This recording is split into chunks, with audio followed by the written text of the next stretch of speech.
जी बिल्कुल, बंगला मंठार और इसके गिरदोनवा में हाथ से टोकरियां और टोकरे बनाने का रिवाज पक्खीवास घरानों ने जिंदा रखा हुआ है।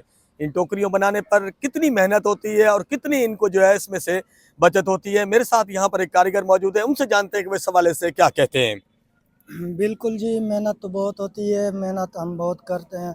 हम दरिया पे जाते हैं, वहाँ पे लकड़ी ये काटते हैं, काट के ले आते हैं, फिर इसको सुखाते हैं। जब ये सूख जाती है, हम इसको 3 दिन के लिए पानी में डालते हैं, पानी में गीली होती है।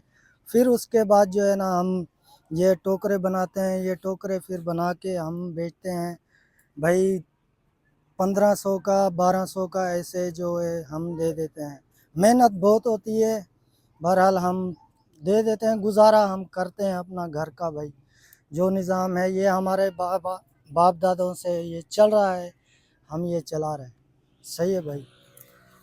जी, कारीगर का कहना है कि ये उनके बाप दादा का काम था और उस रिवायत को आज भी उन्होंने जिंदा रखा हुआ है और हाथ से जो है टोकरियां और टोकरे बनाकर गुजारा कर रहे हैं। वक्त बदलने के साथ जो है महंगाई बहुत ज्यादा हो चुकी है, इसमें इनको बचत नहीं है, लेकिन फिर भी बच्चों की पेट पालने के लिए ये काम कर रहे हैं। जी।